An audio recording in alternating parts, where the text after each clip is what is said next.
Good morning, everyone. Can you hear me okay? All right, excellent. Yeah, Bob Gunzenhauser, Agronomy advisor. I've been the director of agronomy in the last year or so. Just to give you a little more background about myself. I am from Iowa. Please don't hold that against me. I'm from South Central Iowa, though, so a lot of times my Northern Iowa cousins said, "Oh, you live in Missouri, right?" Close, but not quite. Grew up on farm there. Actually, did farm for a number about 15 years.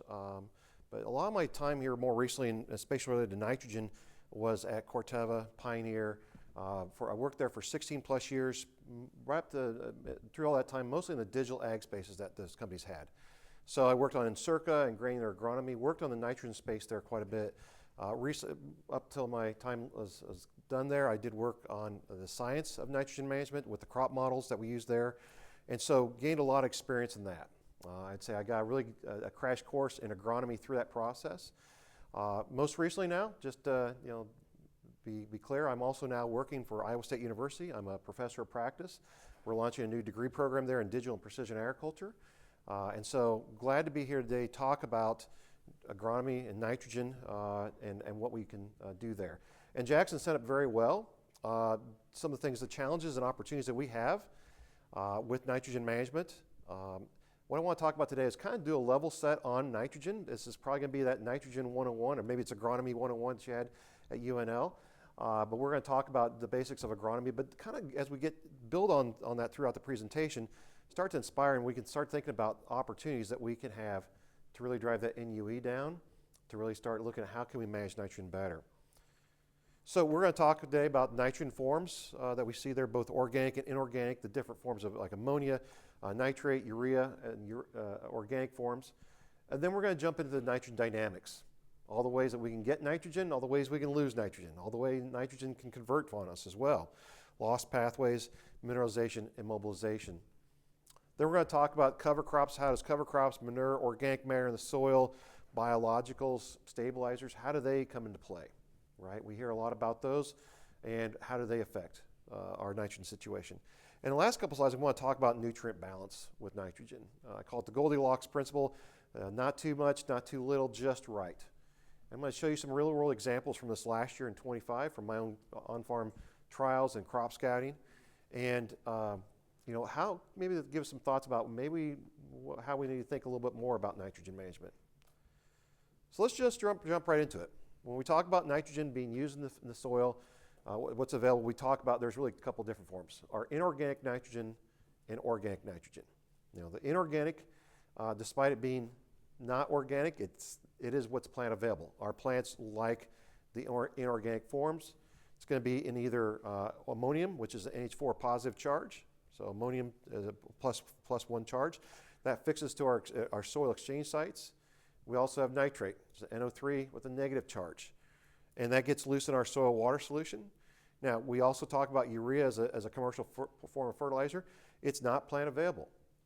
Despite urea coming as from urine, it does convert though to ammonium. And we're going to talk about that process in a little bit with volatilization. So our inorganic nitrogen is just a level set. Yeah, we know that is our primary nitrogen source for crops.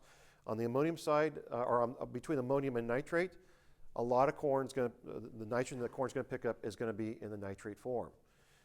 That's just because we get in the soil solution, there's more opportunities for it to intercept with the roots, and that's typically what we see there.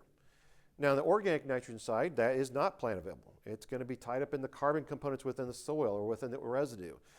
That is your soil. That's your plant residue. That's the manure. The cover crops are going to be in organic form. And to be able to access those forms, we have to mineralize that. That converts first to ammonium positive charge, ion charge, and then probably quickly after that converts to nitrate, just because of the nature of where we're dealing with there. But we have to go through that mineralization process. And mineralization, I'm just going to start out just say right here, mineralization is a wild card. Mineralization can be our best benefit to our crops, can also be lacking as well. And it's always a challenge to know how much mineralization we're going to see there. So you've probably seen this as well. These are different forms of fertilizer we have out there, our different breakdowns of percentage of nitrogen, as well as the breakdown by the different forms of nitrogen, of ammonium, nitrate, and urea. And so, of course, you can see like anhydrous ammonia, which is very popular in our part of the state in southern Iowa. all throughout Iowa, anhydrous is pretty much king. And so we see that's 100% ammonium, 82% nitrogen. UAN, is 28 to 32%. Nitrogen depends on how much water is added to that.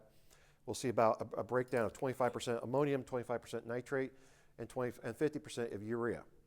So a lot of that's going to go from that urea is going to convert down to ammonium, and then later into nitrate as well through nitrification. Of course, urea is 100% urea, converts to ammonium, and then our different forms of ammonium, like ammonium nitrate's 50-50 between the two, and then our different forms of ammonium products, the phosphates, polyphosphates, sulfates, thiosulfates, those all have that ammonium NH4 positive charge on the front of them. Before we get into too much in this, we want to talk about when does crop take nitrogen up. This is a chart on the left-hand side, put together by Pioneer and Iowa State, and it shows how and when and where does our nitrogen get taken up by the plant throughout the growing season. And you see, and this is, you see that from zero, the 0 heat units on the left-hand side, that's at planting. As we go along to about 500 heat units, or about V6, that corn plant is not taking up very much nitrogen. It's not taking up very much at all. But when it's at V6 or so, it starts going on this trajectory upwards, and it's going primarily into the shanks, into the leaf blades, and developing in the shanks as well. That's our rapid point of uptake of nitrogen. Why are we putting our nitrogen up front ahead of that? Probably because of convenience, but now when you start looking at this, think, wait a second, we really need to have the nitrogen when the corn needs it. And so it goes on a tear through that mid-vegetative stage up until tassel. At tassel, it starts to convert a little bit, starts to partition, put that nitrogen in different spots. It's going to put that into in the shanks, the husk cobs, but primarily about the R2 growth stage, it's going to start putting into the grain, and we start filling it in there. We're going to see some remobilization as well. We're going to see some of that nitrogen pulled from the lower stalks, from those leaves, from the shanks perhaps, and such, and going into the grain. Remobilization is okay. Senescence is okay, as long as we don't have too much of it.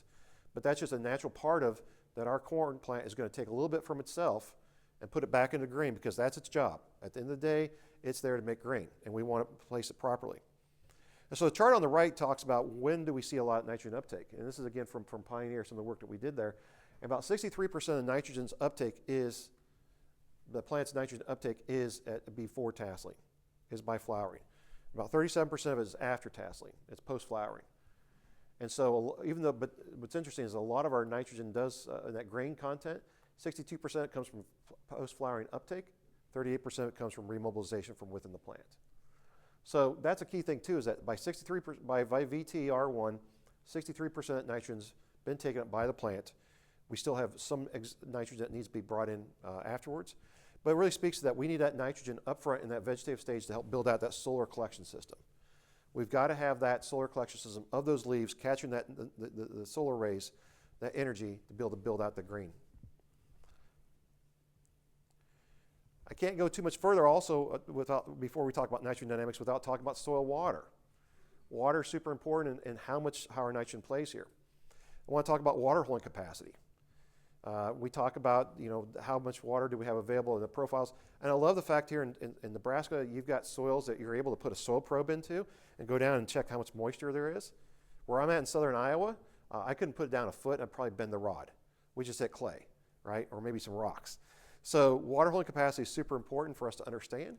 And that's driven by our texture and organic matter.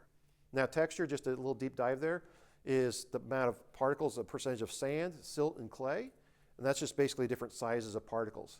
To put in perspective, if I had different objects here to split to kind of describe what's the size of sand, silt, and clay particles are, if I had a basketball here, that'd be the relative size of sand. And we could probably talk even bigger balls as there for sand. But let's say a basketball is the size of particle for sand. A golf ball would be relative for the size of silt. And a BB would probably be the size for clay. Now I might be off a little bit on that, but that's just the general reference, is that you have sand, silt, and clay, different very much size of particles.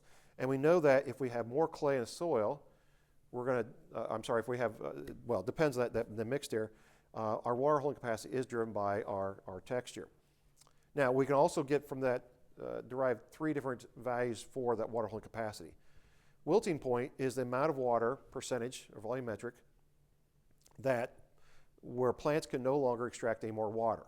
There's still some water in the soil, but the plants cannot pull it off the soil itself. And that's illustrating that left-hand illustration there. Permanent wilting point there. Field capacity is where all of our soil, our particles, has a little nice film of water around it, right? And there's still some oxygen in between, some air in between that. So it's again, not too wet, not too dry. It's just kind of moist, but it's moist but not dripping out of wet. And of course we have saturated conditions. That's when we fill up all the soil pores, take out all the air, fill up all that with water, and it's completely saturated there. And so different soil types will have different levels of those percentages of water holding capacity, of water values. Sand will probably have a lower wilting point than a clay. Clay, you can actually have drought conditions and still have about 20%. You can have wilting in clay and still about 20% moisture content in the water, in the soil. But it just cannot access it because you've got all those small clay particles. And so to look at that available water capacity, holding capacity, we look at the field capacity. Once again, that nice Goldilocks, not too wet, not too dry.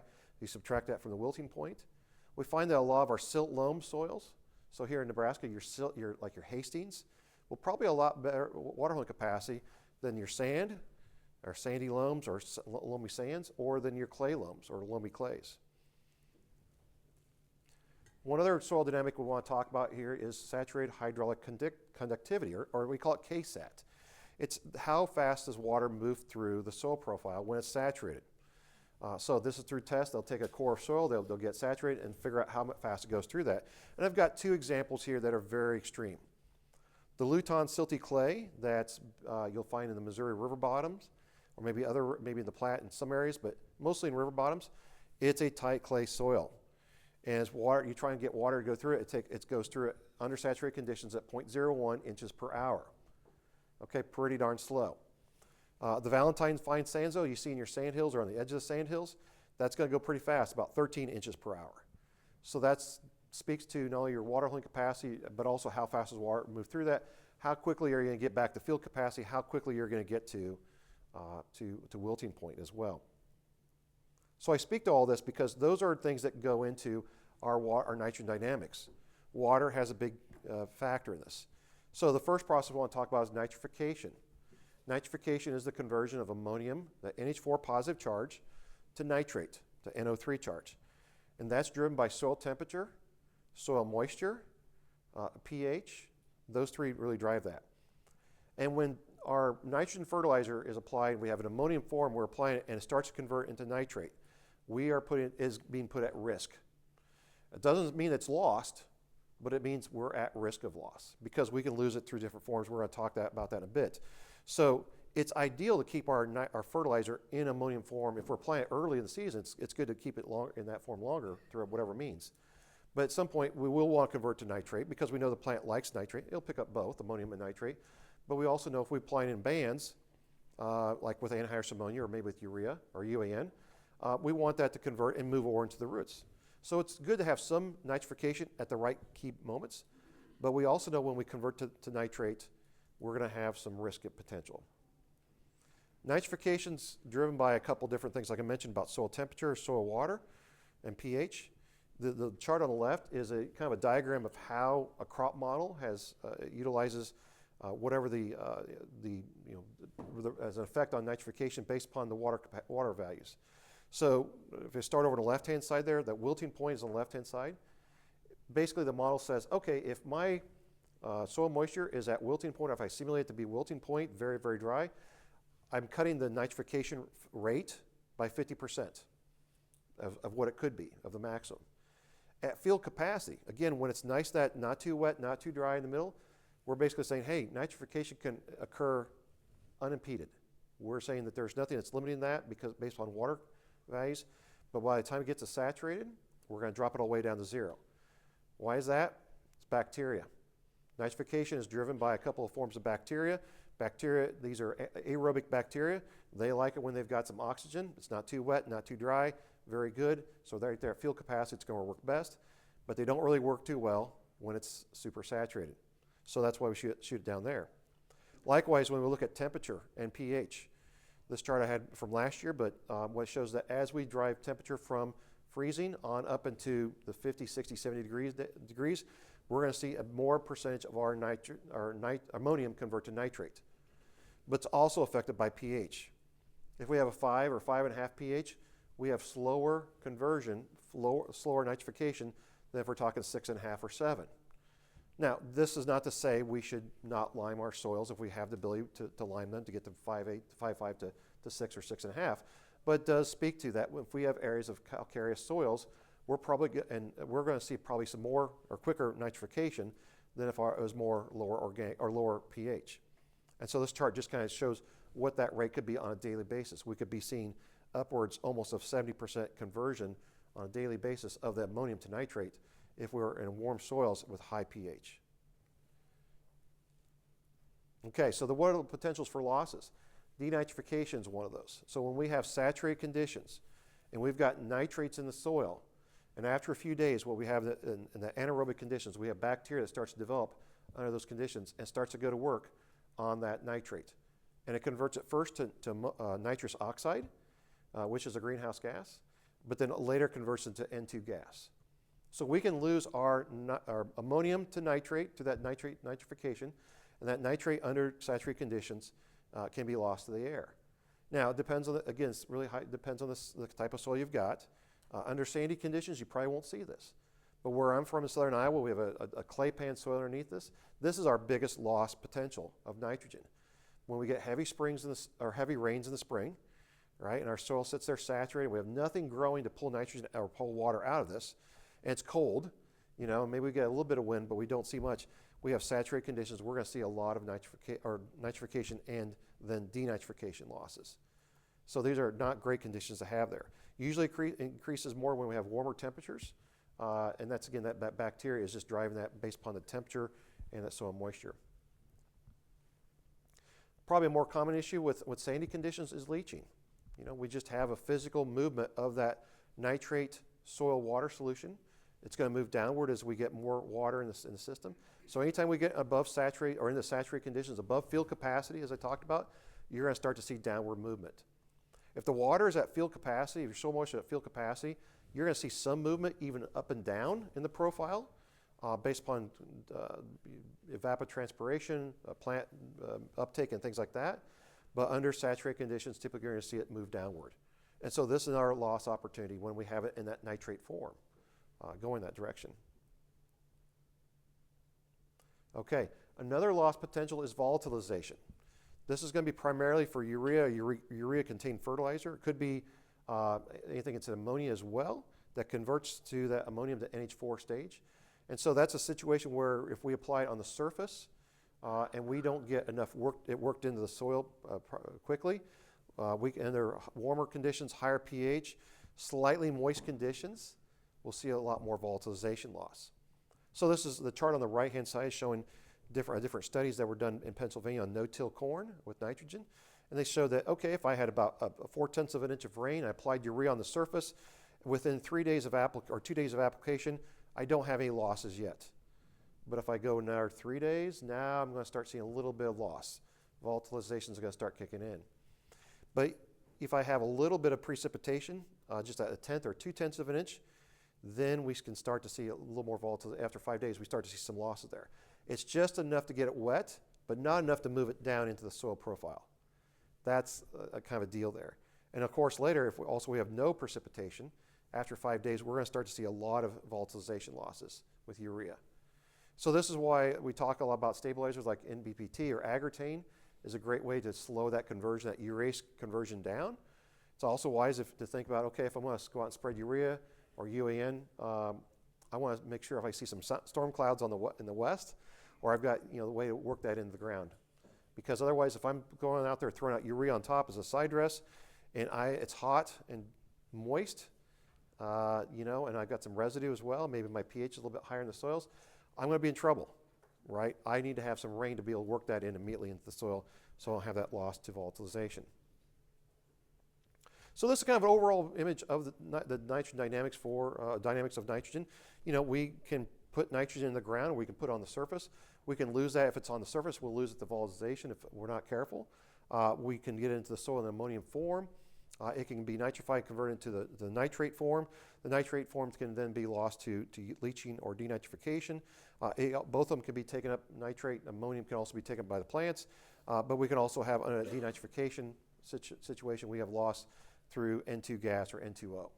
So there's a lot of different ways for nitrogen to go. That's why nitrogen is wicked and it's complex.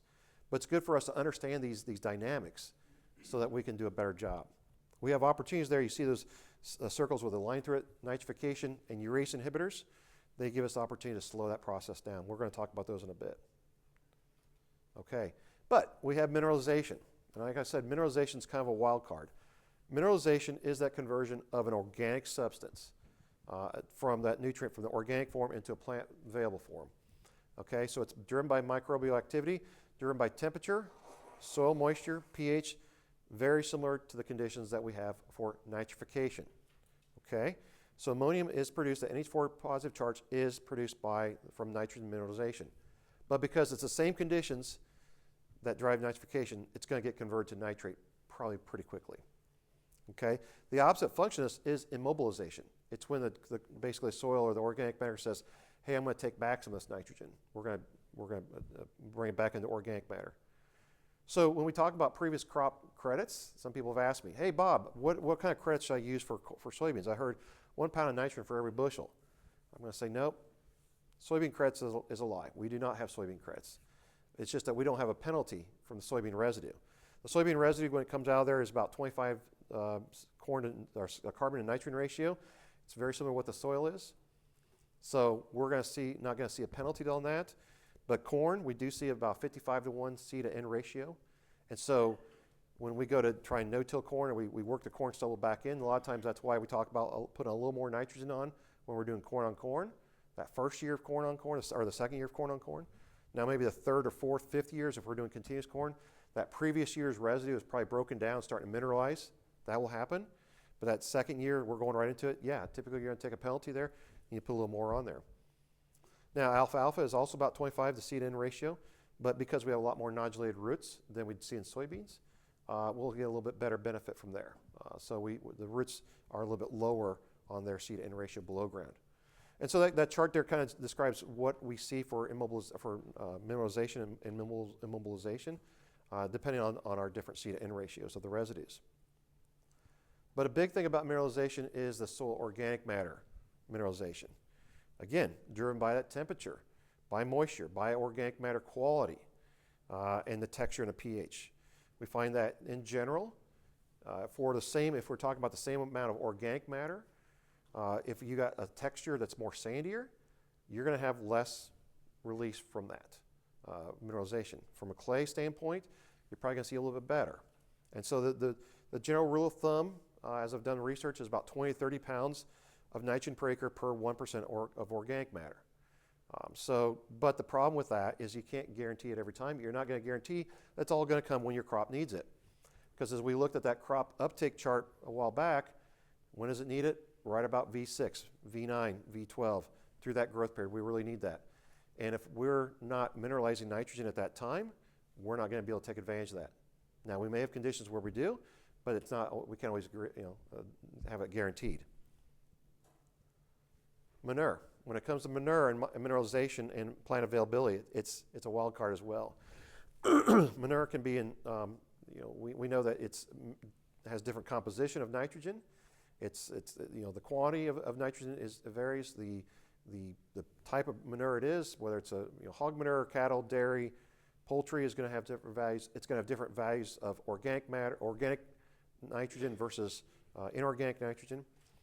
We see that typically in swine manure, so from your finisher pits, you'll have a higher percentage of its nitrogen in the ammonium form, less of it being in the inorganic form, more in the inorganic form, less in the organic form. But if we talk about dairy or beef, especially feedlot, it's the opposite way. It's going to be about 10% inorganic or plant available, 90% organic, and going to be less mineralized less quickly.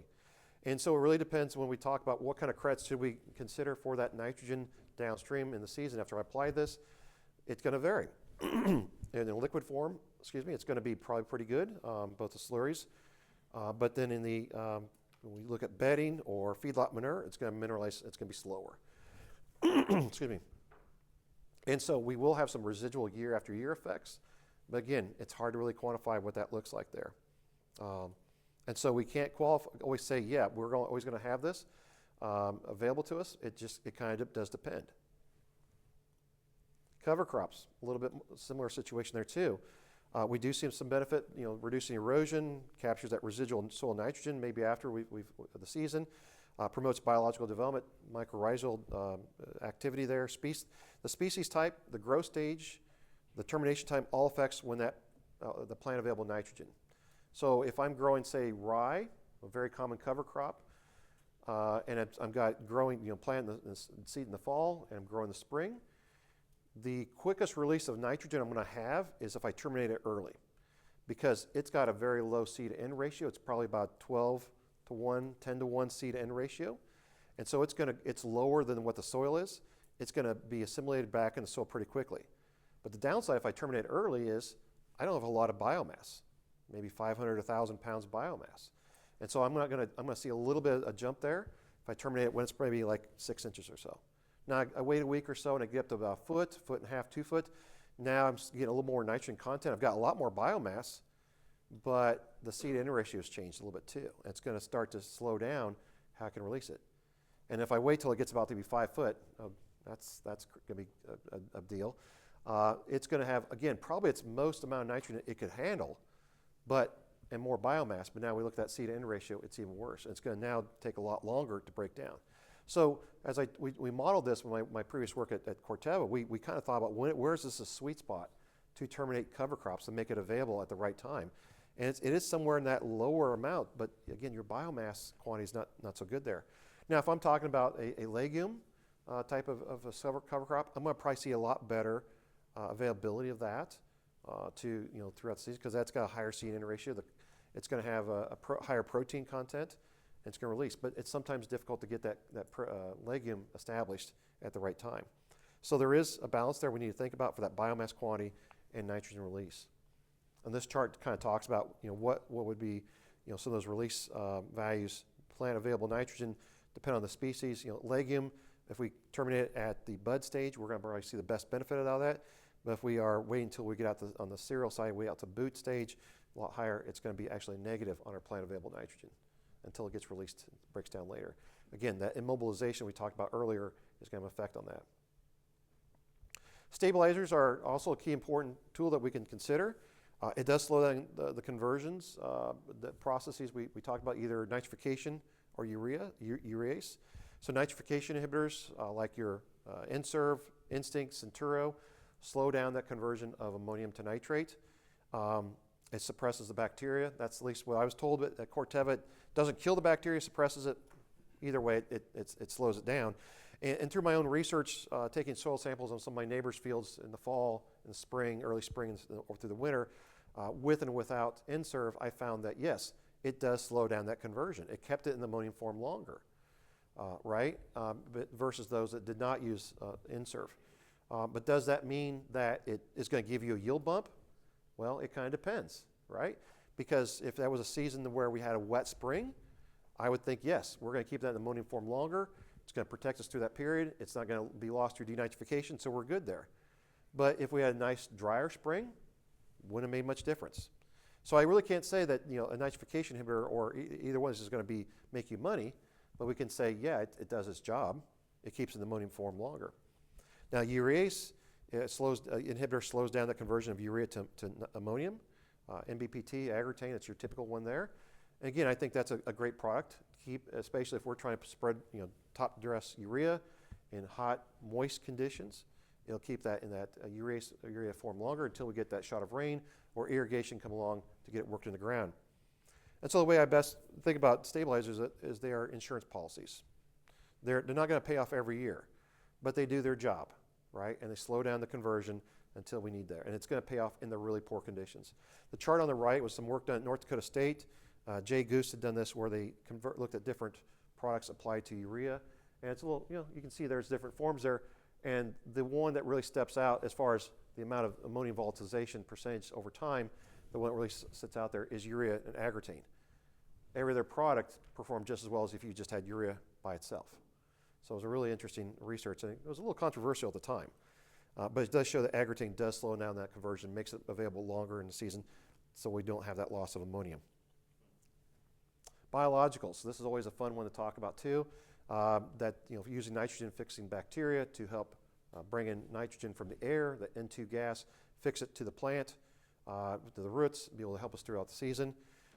Just by their nature, that process is energy intensive. You've got to do a lot of process to fix that atmospheric nitrogen to make it plant available. It's a very complex process. So right off the bat, there's something setting against you. And it could be a situation where you may have the right product, but the wrong environment. That is, there are living organisms that you're trying to place in the soil, trying to make that grow. It could be too cold, it could be too hot. You could have chlorine in the water as your carrier that kills off the bacteria. A lot of different things that could go on that could go there. And also university research trials where they've done side-by-sides. They've brought data from multiple different sets. Work again by North Dakota State compiled a lot of data here a couple years ago. Found that, as we looked at 59 out of 61 trials, really showed no yield increase to using some of these products out in the marketplace. So I'm not going to say I'm not bad-mouthing this. I'm not saying anyone's names here, but there's some limitations that we could see there. So there's no free ride, right, to using biologicals to get there. I think biologicals have their place. I don't discount them all, but I think there's a little more to study there. And maybe what we've learned here is going to get better in the future. But I also want to kind of finish the presentation talking about balanced nutrition. So a lot of you folks dealt with something that we don't see a lot every year in corn last year, and that was southern rust. And now I saw a lot of that as I was going out in my trials and my working with my clients in southern Iowa. And I did write an article, it's on our blog here on the Sentinel page, about nitrogen management and disease, and if there was a connection there. And so we started seeing southern rust pop up, a little bit of gray leaf spot, a little bit of northern leaf blight, things like that, but rust was our biggest issue. And one thing I found in a trial I was doing this year where I did 0 to 270 pounds of nitrogen applied in the small plots. I was doing my field day, and we were standing next to a plot where we had 0 nitrogen applied. And the corn was a little bit yellow. But it was right next to another plot that had 170 pounds on it. And one of the guys attending this said, why is it that over here, this 170 has got so much southern rust, and right here on this 0, there's not as much? Why is that the case? You're right. That is the deal. So I went back out there, took some pictures of this. Now the red value, that was the target values that applied. We really didn't get those applied, so a little bit slightly different. But what you can see there was the 0 and the 60, or the 0 and the next nitrogen rate up, had less southern rust on it. As we went up with more and more nitrogen rates, we saw more southern rust. Now these are just leaves I picked off, the ear leaves, is randomly there for one variety or one hybrid there I picked out. But I had 2 hybrids out there, very similar between the 2. And so there's something going on here that we need to think about. And the more I researched it, as we have applied more nitrogen, we end up, if the plant can't assimilate all that, it'll luxury consume it. Corn loves it. Hey, it loves nitrogen. It'll take it, but will it assimilate it and put it to use? Not always. We'll have some free amino acids and soluble proteins in the plant that are not assimilated being put to process in the corn plant. And so those attract disease and insects, basically saying, hey, this is unhealthy, come fix this. It's nature's cleanup crew process. And so we found that, that the 0 and the 60 had lower amounts of southern rust. And so when we took these plots to harvest, we found something kind of interesting. So this had 3 seeding rates, had 2 hybrids, had 5 nitrogen rates, but what we found there, if you look over there, 90 pounds of nitrogen at 34,000 seeds per acre, we had our max return. We had 258 bushel corn with 90 pounds of nitrogen. And if you look across that column at 34,000, except for a little bit more at 270, at 264, but as far as making money, 90 is where we made our money at. That was a 0.35 NUE. So we're even talking about 0.7, getting pretty good. This is half that. Now, I will caveat this, like, what are you talking about? You're in Iowa, right? Well, yeah, I'm in not the great part of Iowa, but 3 things, why it may not always work everywhere else. Number 1, the farmer chisel plowed all of his soybean stubble the previous year, which I didn't ask him to, but he went ahead and did that. Number 2, it's got tile drainage on it, on 40-foot centers, which is not super common in our part of southern Iowa, but it was very helpful. So it got our water table down and allowed us to get more air in the soil, got that mineralization activity going. And probably number 3, the big thing is it's about 4.5% organic matter. So that one really helped drive some of that too. But because that organic matter, that dry soil, the mineral, and got that down to field capacity, as we talked, that's kind of where we maximize that mineralization. And with that tilled up soil, stubble from last fall, that all drove us to where we got here. So typically my area, guys put on 170, 180 pounds of nitrogen, but to be able to come along and say we got this with 90 pounds of nitrogen and was able to max out the yields and our net profit, that was amazing. But you look even over the next column, back to the left there, that's 0 nitrogen, 192 bushels of corn with 0 nitrogen applied. So putting on more nitrogen did not help us. In fact, I think we had some yield loss because that attracted that southern rust. Now that field did get a shot of a fungicide a little bit later, kind of August 4th, 5th or so. So before or after the infection started occurring, we had it out there, so it slowed it down a little bit, but it didn't stop it completely. So this is just something to put a thought in your process here, is that if we were doing a better job with our nitrogen management, maybe we would get along with lower, not only have lower rates of nitrogen, which is good for the pocketbook. It's good also because we're not having excessive losses downstream. But also maybe that's going to affect how our crop health is. And maybe that drives some other thoughts about, do we need to spray the fungicide? Do I need that hybrid, with the above ground insect protection? Is that necessary? I'm not sure if I got a good answer for you yet, but it helps us start thinking about if we got our nitrogen rate right and we didn't have those free amino acids and soluble proteins floating around, maybe we'd be in better shape there and we can have a lot of good downstream effects. So bring us all together. We know that nitrogen is wicked. What's that? Bob, it's pretty impressive that in Iowa, yes, put on no nitrogen and still raise 191 bushel corn. It is. Now, I will admit I have done this by accident in the past. Like we're coming up to the end and I turned off the anhydrous a little too quickly and I ran out. It's usually about 60 bushel corn, right? But I was starting to see this type of work even in my work at Corteva. We would do a plot where we were doing this, again, nitrogen response trial is just very similar to this, and still had 200 bushel corn with 0 nitrogen. And we'd say, what happened there? Well, the farmer tells us, oh yeah, well I had alfalfa there a few years ago.